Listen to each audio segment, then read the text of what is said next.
아멘. 4월 둘째 주일입니다. 국회의원 선거 투표일이 사흘 앞으로 다가왔습니다. 우리 성도님들도 소중한 한 표를 행사할 수 있기를 바랍니다. 늘 이게 TV 매체 언론들이 아쉬워요. 왜 이렇게 지지율 여론조사만 열심히 하는지, 국회의원들의 공약도 소개하고 그 공약이 실천 가능한지 검증해 주는 것이 참된 여론의 역할인데, 이번 선거 치르는 거 보니까 온통 지지율 조사에 열을 올리는 참 이 시대의 분위기를 보면서 이것이 진짜가 아닌데 공약이 뭐고 과연 그 공약을 이룰 수 있는 공약인지 이 검증의 기간이 선거운동의 기간이 되어야 되는데 우리나라 정치가 아직도 후진국을 벗어나지 못하고 있구나. 우리 인기 투표는 거 아니잖아요. 왜 이렇게 인기 투표처럼 지지율 조사에 온통 매스컴들이 떠들어대고 있는지. 그래서 사후에 투표를 해야 되는데 공약들을 꼼꼼히 검토하시고 또 그 공약이 과연 실천할 수 있는 공약인지를 따져보면서 소중한 한 표를 행사할 수 있는 귀한 투표일이 되기를 간절히 소망합니다. 저는 이제 김포에 와서 목회를 한 지가 14년을 눈앞에 두고 있습니다. 제가 김포에 와서 14년을 보내면서 저의 유일한 취미는 이 주변의 산들을 오르는 것이 되었습니다. 그래서 제가 왜 김포에 와서 자주 산에 오르는 이유가 뭘까를 돌아봤습니다. 초창기에는 정상에 오르는 성취감이 있었습니다. 또한 건강도 챙길 수 있어서 좋구나 이런 마음도 들기도 했습니다. 그러나 또한 건강을 채울 수 있는 것은 헬스장도 다니고 여러 가지 방법들도 있겠죠. 그런데 언젠가부터는 산에 오르면서 그런 느낌이 들었습니다. 야, 세상의 것들이 비워지는구나. 정말 복잡하고 고민했던 것들이 산을 오르고 나면 비워지고 마음에 여유가 생기는 거예요. 그래서 이제는 누구든지 저에게 왜 이렇게 산에 자주 오르냐고 묻는다면 저는 주저없이 비우기 위해서 산에 오른다고 답변할 만큼 된 것 같습니다. 오늘 본문에도 예수님이 제자들과 함께 2절에 보면 높은 산에 오르고 있습니다. 이처럼 주님도 공생의 기간에 자주 산에 오르고 있는 것을 보여주고 있습니다. 아마도 예수님이 자주 산에 오른 것도 제가 느꼈던 이 비움과 무관하지는 않았을 것입니다. 오늘 본문에서는 예수님이 산에 오르신 이후에 몸이 변형되었습니다. 그것에 반응하는 제자들의 모습을 보면서 그 제자들이 예수님과 어떤 관계를 맺고 있는지를 깨닫고 우리도 주님과 바른 관계를 맺는지 돌아보면서 우리들의 삶에 적용할 수 있는 은혜로운 예배가 되기를 간절히 소망합니다. 다시 한번 우리가 2절을 보면 예수님은 특별히 베드로와 야고보와 요한을 데리고 높은 산에 올라가서 그들 앞에서 변형이 되었습니다. 여기서 예수님이 어떻게 변형이 가능했습니까? 저절로 변형된 것이 아닙니다. 어떻게 변형되었느냐? 주님이 간절히 기도했기 때문에 변형된 겁니다. 물을 수 있죠. 어떻게 그것을 알 수 있어요? 알 수 있어요. 기도했다고 나와 있어요. 여기 없잖아요. 나와 있다니까요. 어디가 나와 있냐? 누가복음 9장 29절에 보면 이 변화선에 올라가서 예수님이 간절히 기도했어요. 자, 한 목소리 읽어보겠습니다. 시작.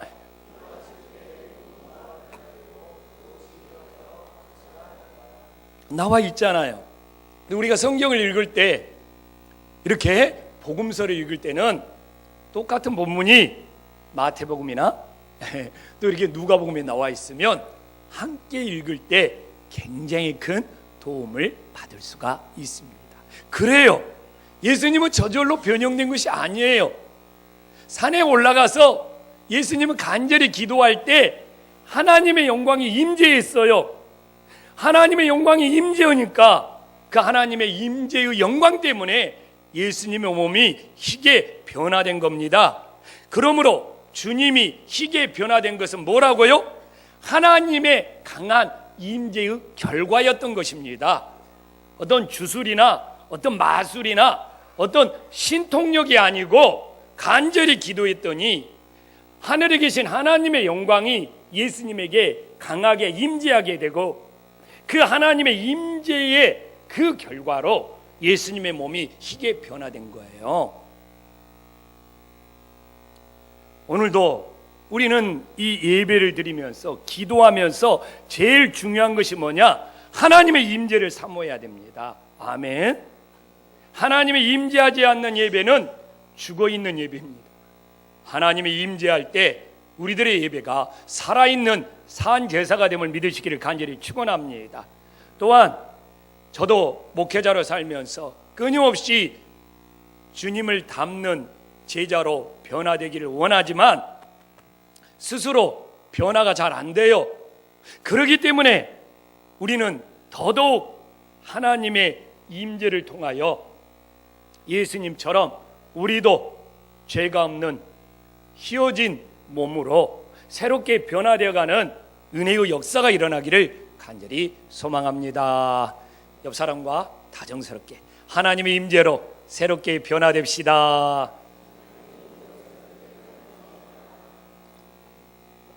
그러면 그 다음부터는 쉬워져요. 엘리야와 모세가 저절로 나타났습니까? 아닙니다. 4절에 엘리야와 모세가 나타났다고 나와 있잖아요. 이것도 예수님이 간절히 기도하다 보니까 모세와 엘리야가 나타난 거예요. 아멘. 그럼 우리는 물어야죠. 왜 예수님이 간절히 기도할 때 모세와 엘리야가 나타났을까?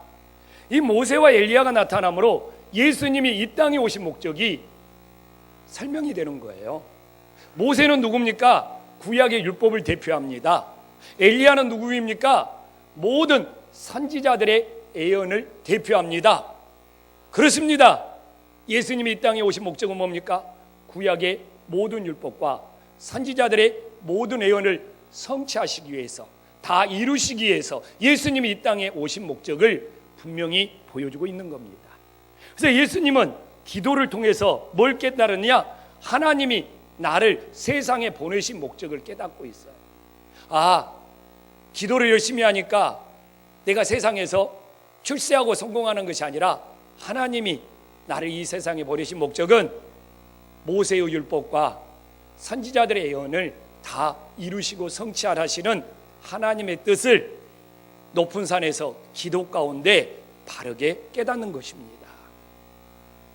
그래서 우리도 기도할 때 하나님의 뜻을 바르게 깨달을 수 있는 은혜의 역사가 일어나기를 간절히 소망합니다. 이처럼 예수님이 높은 산에서 변형되고 모세와 엘리야가 나타나는 것은 뭐라고요? 예수님의 간절한 기도의 능력이었습니다. 그런데 이렇게 높은 산에서 간절히 기도했던 예수님의 기도의 능력은 산 아래의 문제까지도 연결됩니다. 그래서 우리가 지금 보잖아요. 성경을 보면서 앞에 본문과 뒤에 본문을 연결해서 보면 갑절의 은혜를 받을 수 있다고요. 지금 산 안에서는 어떤 일이 일어나고 있습니까? 예수님이 산 위에서 간절히 기도해서 기도의 능력이 나타날 때 산 아래서는 남겨진 제자들이 귀신을 못 쫓아내고 있는 거예요. 18절에 보니까 귀신을 못 쫓아내서 논쟁이 벌어지고 있습니다. 그런데 산에서 기도하고 내려오신 예수님께서 귀신을 쫓아낸 거예요. 그러니까 이제 이 귀신을 쫓아낸 사건이 종결되었습니다. 그래서 28절에 보니까 제자들이 조용히 찾아와서 묻는 거예요. 우리는 어찌하여 능히 그 귀신을 쫓아지니 못하였나이까 묻습니다. 29절에 보니까 답이 나와 있잖아요. 자, 29절 이 중요한 말씀. 자, 한 목소리 읽어보겠습니다. 시작.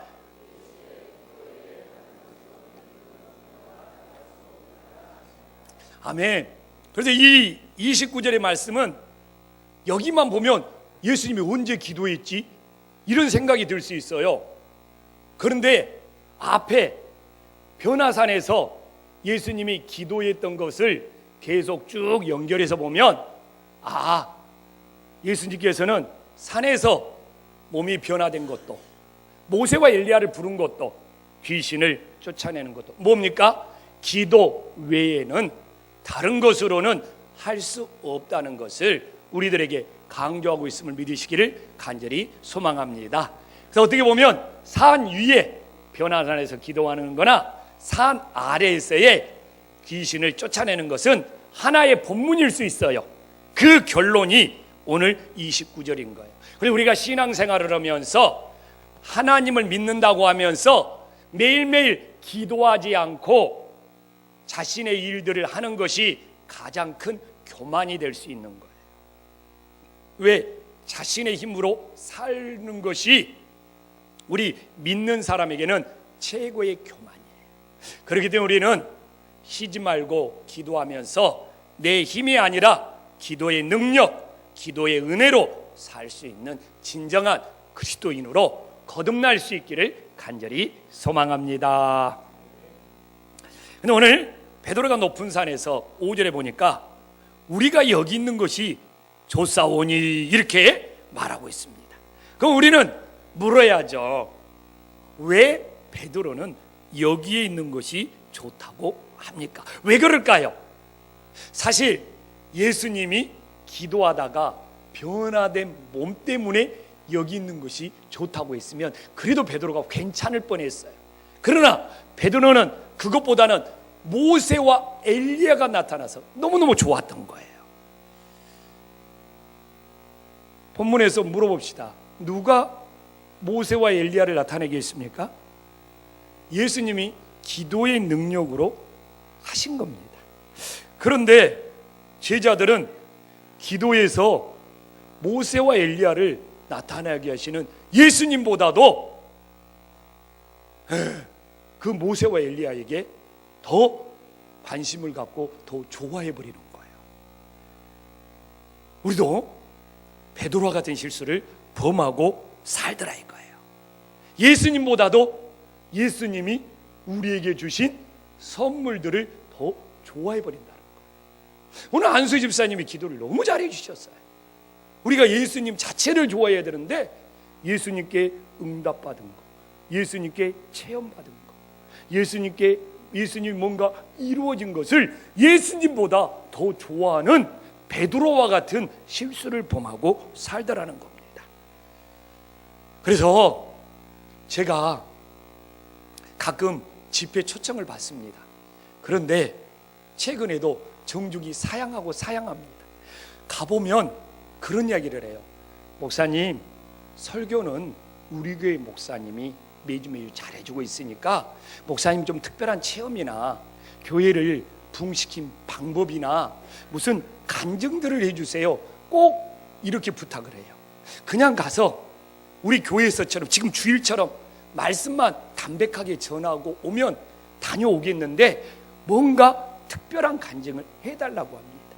그렇게 되면 어떻게 해야 되느냐? 예수님을 자랑해야 되는데 예수님께 받은 것들을 자랑합니다. 내가 목회하면서 예수님께 이런 걸 받았고 이런 걸 체험했고 이런 걸 내가 이루었다. 그러다 보면 제가 한술 더 뜹니다. 의도하지는 않았지만 그런 걸 받고 그런 걸 체험하고 그런 걸 이룬 내 자신이 뭔가 특별한 사람처럼 되어버려요. 대단한 사람처럼 되어버려요. 야, 그렇게 집회를 마치고 돌아올 때 딱 느낌은 하나요. 오늘도 무지 죄지었구나. 오늘도 엄청 죄지었구나. 이것이 무슨 예수님을 높이고 예수님을 위하는 거냐? 내가 예수님께 받은 걸 자랑하고 그걸 받은 내 자신이 대단한 사람처럼 되어버리다니까. 그리고 그렇게 집회 끝나고 인사를 나눕니다. 예수님을 높이는 것이 아니에요. 목사님 대단하네요. 목사님 그렇게 목회를 잘하셔요? 목사님 그렇게 교회를 잘 이런 이야기밖에 없어요. 예수님을 높이고 예수님을 영광 돌리는 것이 나타나잖아요. 그래서 어디 집회 다니는 것이 꼭 제지으로 다니는 것 같아요. 그래서 정중히 사용합니다. 와서 말씀 전해주라고 가면은 말씀을 자주 듣는 거니까 꼭 제 체험 이야기 해달라고. 그럼 또 제 또 빠져요.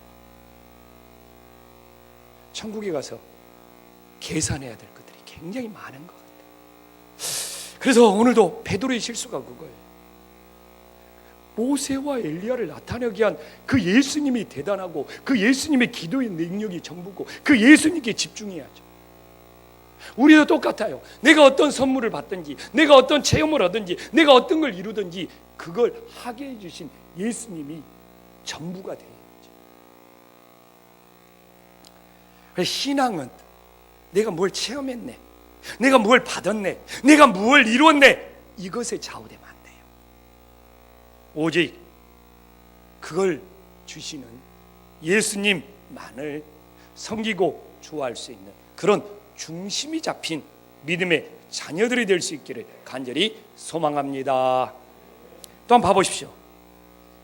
베드로는 그런 기도의 능력을 지니신 예수님과 지금 계속 함께 하고 있는 거예요. 그런 예수님과 함께 하고 있는 걸 감사해야죠. 그러나 함께 하고 있는 예수님보다 뭡니까?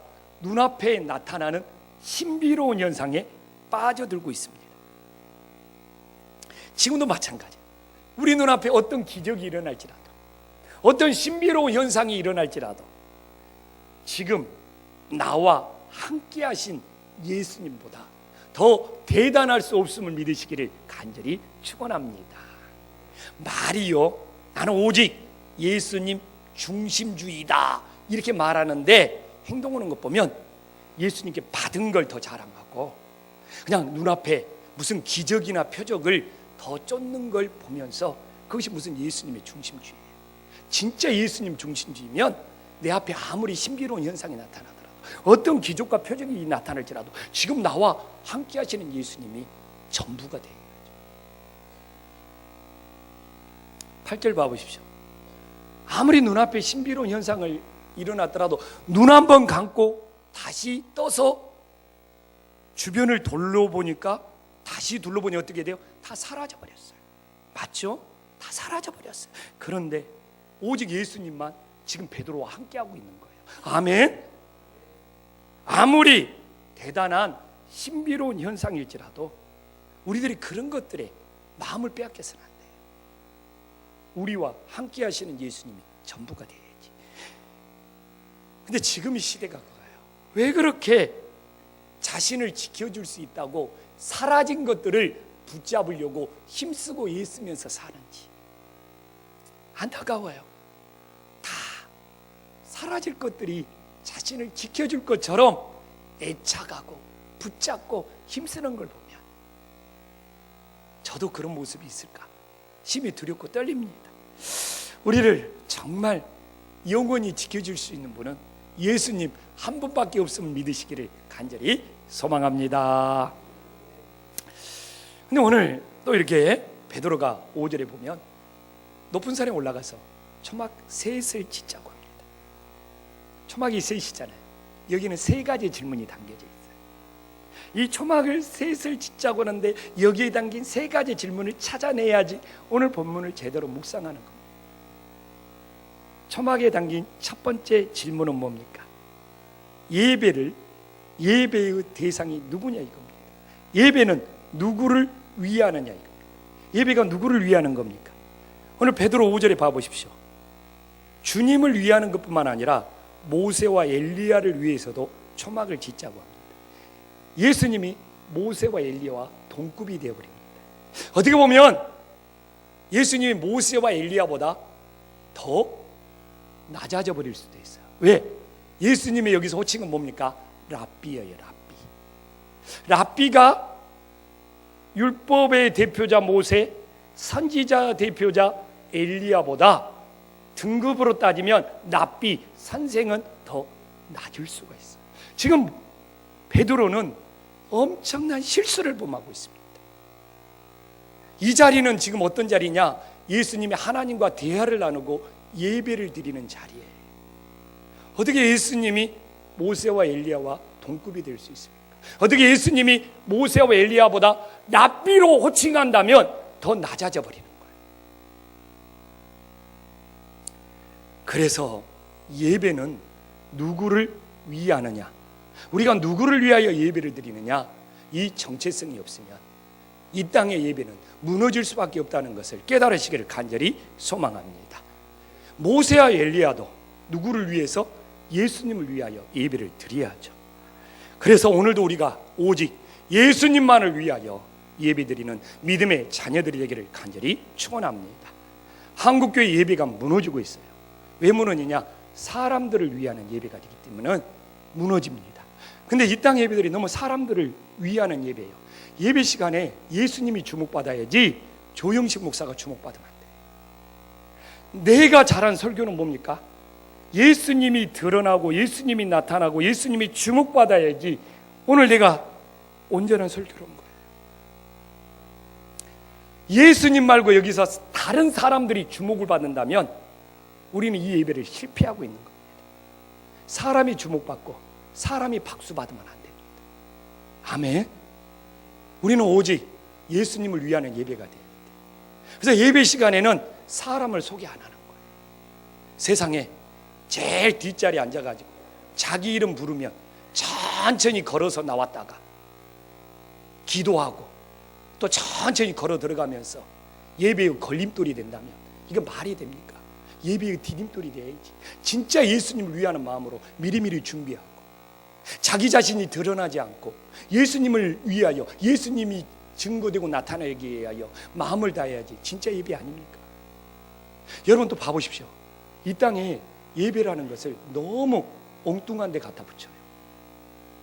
무슨 총회장이 된다고 예배 드리고 무슨 박사학위를 받는다고 예배를 드리고 정말 말도 안 되는 곳에 갖다가 예배를 붙입니다. 근데 그런 데 가서 참여하고 예배 드렸다고 해요. 여러분, 무슨 사람이 업적을 이뤘다고 그 사람을 위하는 것이 예배가 될 수 있습니까? 고민해야 됩니다. 분별해야 돼요. 저는 이 문제가 심각하다고 생각을 합니다. 어디 프랑카드에 무슨 총장 취임 뭐 예배, 무슨 뭐 노회장 취임 뭐 예배, 뭐 총회장 취임 예배, 무슨 자기가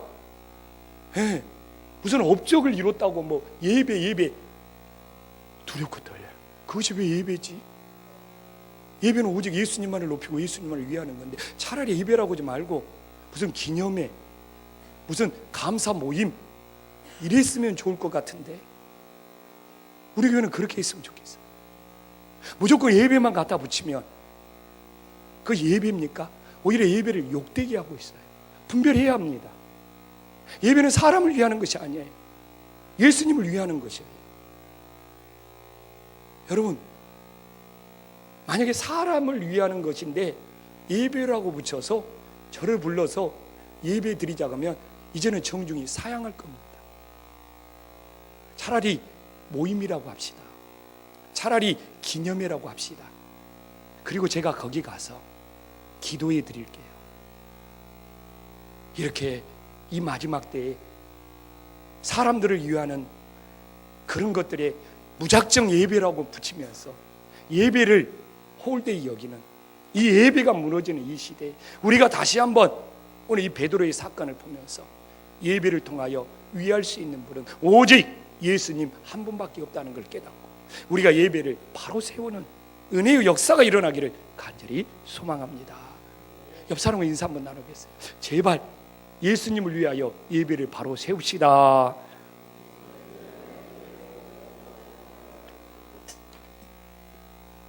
초막 세색에 담긴 두 번째 질문입니다. 그들은 왜 몹시 무서워했느냐 이겁니다.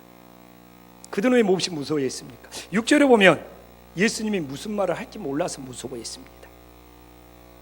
여러분, 여기에는 뭐가 담겨져 있습니까? 예수님이 무슨 말을 할지 몰라서 무서워했다는 거에 무엇이가 있습니까? 예수님에 대한 신뢰가 없다는 겁니다. 정말 신뢰가 이루어진 관계는 뭡니까? 무슨 말을 할지라도 편한 사이가 신뢰가 깊은 관계입니다. 그러잖아요. 저는 우리 사랑하는 아내와 신뢰가 깊습니다. 왜? 무슨 말을 할지라도 서로 불편함이 없어요.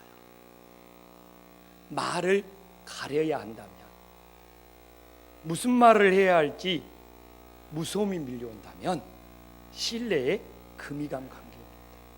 부부 사이도 무슨 말을 해야 할지 서로 조심스럽다면 그 영역만큼은 신뢰가 깨진 관계입니다. 여러분, 가족이라는 것이, 제가 아파트에 살다 보면 요새는 소음이 잘 안 막아지잖아요. 옆집에서 대통 싸워요. 집사람이랑 우리 아내랑, 와, 저 집 큰일 났다, 어떻게 하냐. 근데 다음날 엘리베이터에서 만났어요. 둘이 손잡고 내려가는 거예요. 도대체 이게 뭐냐? 왜? 가족으로 살면서 신뢰가 깔려있기 때문에 그렇습니다. 우리 딸내미가 저한테 온갖 힘든 자기 학교 생활 이야기를 주저리 가끔 제가 차를 태워다 주면 아빠 이것이 눌러놓습니다. 왜 저한테 자기 힘든 이야기를 주저리 뭐 친구들이랑 있었던 뭐 속상한 이야기를 주저리 털어놓습니까? 신뢰가 되기 때문에 내 아빠한테는 무슨 이야기를 해도 괜찮다는 것이 깔려있기 때문에 그러는 거예요. 그러나 반대로 교회에서나 어디서 그 모임에 들어가서 내가 아직 신뢰가 형성되지 않았다면 신뢰가 형성될 때까지 말 조심해야 돼요. 역풍을 맞아요. 여러분, 제가 진짜 편한 사이면 저 농담 잘합니다. 근데 가끔 나는 편하다고 신뢰하면서 농담했는데 뒤통수 맞을 때가 있어. 그 사람은 나를 그렇게 편하게 신뢰하지 못한 거예요. 여러분, 저는 이제 우리 장로님들하고 지내는 것이 편합니다. 왜? 10년 동안 쌓인 신뢰가 있어요. 무슨 말을 해도 내가 장로님들을 알아요. 장로님들이 이런 기질, 이런 성향, 또 이렇게 장로님들이 성장했기 때문에 이런 말을 하는 걸 제가 소화할 수 있어요. 소화할 수 있어요. 왜? 신뢰가 되면 상대방이 무슨 말을 하더라도 소화를 잘하는 거예요. 그러나 신뢰가 안 되고 좀 미묘한 뭔가 긴장관계가 있으면 상대방의 말이 턱 걸리는 거예요. 얹히는 거예요. 불편해지는 거예요. 그래서 아직 제자들은 예수님과 충분한 신뢰관계가 형성되지 않았습니다. 그래서 무슨 말을 할지 무서운 거예요. 우리가 다른 건 몰라도 오늘도 우리가 예수님과 깊은 신뢰관계가 있어서 주님이 무슨 말을 할지라도 우리들이 감사함으로 받을 수 있는 은혜의 역사가 일어나기를 간절히 소망합니다.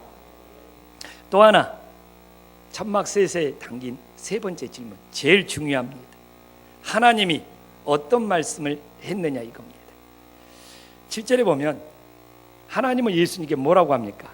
내 사랑하는 아들이라고 말합니다. 이게 제일 중요하죠. 왜? 주님이 공생애를 시작하면서 마귀가 유혹이 있잖아요. 마귀의 유혹을 이길 수 있었던 힘이 어디가 있었느냐? 마가복음 1장 11절에 보면 나와 있어요. 예수님께서 하나님으로부터 내 사랑하는 아들이라는 음성을 들었어요. 하나님이 나를 사랑하네. 이 신뢰, 이 음성을 듣고 나니까 마귀가 어떤 유혹을 할지라도 그걸 물리치고 이겨내는 거예요. 제가 굉장히 고등학교 시절을 좀 힘들게 보냈습니다. 제가 길만 잘못되면 불량 청소년이 될 수도 있었어요.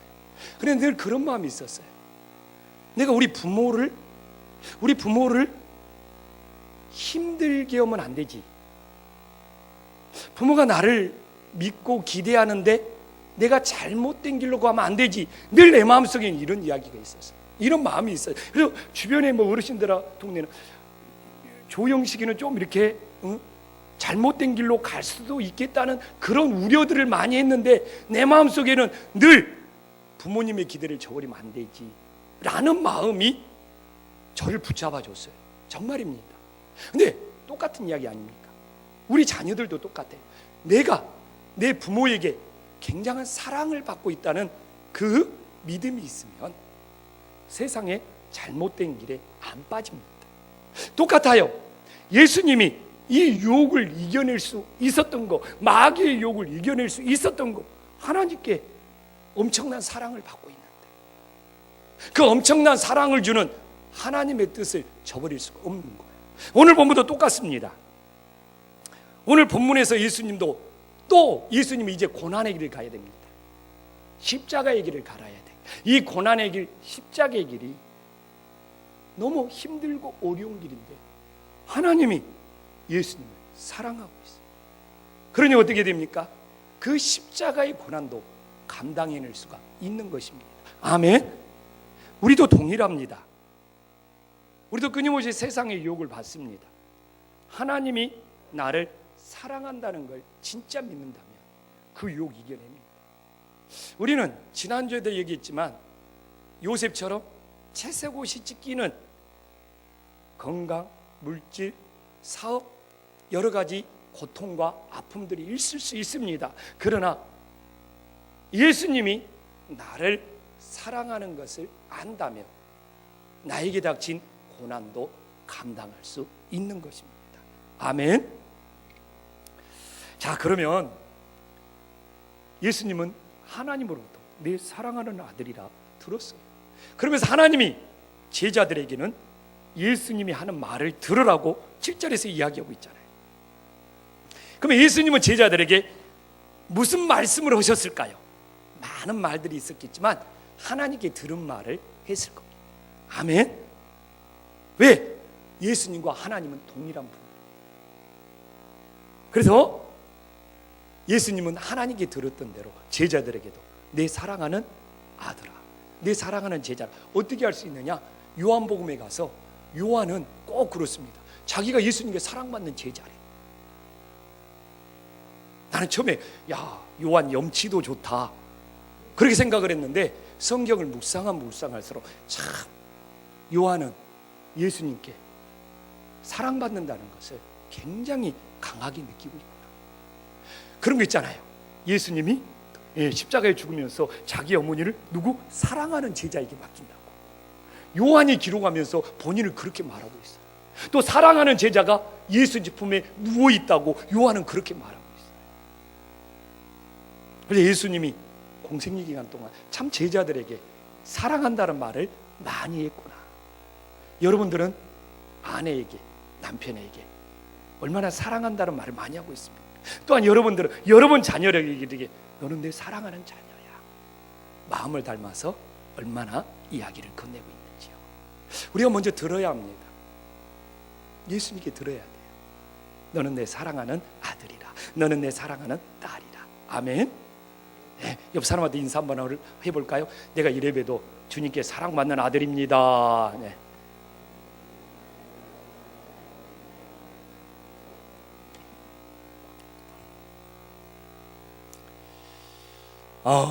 한국교회가요 문제가 뭐냐면 초막 짓는 일에 너무 열심히 해요. 온통 초막 잘 지어야지, 교회 잘 지어야지. 진짜입니다. 한국교회가 초막 짓는 일로 하나님께 인정받으려고 있었던 분위기, 흐름, 우리 부정보다. 또한 교회 와서 초막 짓듯이 일하는 것이 하나님께 충성된 줄 알고 신앙생활을 해왔습니다. 저도 이 교회라는 초막을 잘 지고 이 교회라는 초막에서 열심히 일하면 하나님께 인정받을 줄 알았던 사람입니다. 요새 제가 그걸 깨트리고 있어요. 지난주도 기도했습니다. 하나님, 이제는 내가 초막을 짓듯이 일을 잘해서 하나님께 인정받으려고 하는 거기에서 좀 벗어나서 나 주님께 사랑받는 자녀지 않습니까? 주님께 사랑받는 자녀로서 주님 말씀 듣게 해주세요. 정말 지난주에 열심히 기도했어요. 근데 진짜 주님 말씀 들었어요. 제가 어떤 말씀을 들었을까요? 제가 어떤 말씀? 오늘 성경에 나와 있잖아요. 내 사랑하는 아들이라. 주님이 뭐 딴 이야기 했겠어요? 근데 봐보십시오. 갑절이 은혜가 되는 거예요.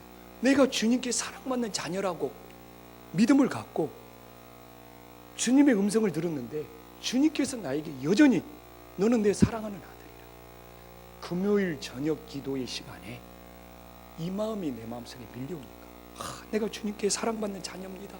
주님, 이제 주님의 말 듣고 순종하겠어요. 근데 너 이렇게 해라 라는 것이 아니라 조영식 너는 내 사랑하는 아들이야.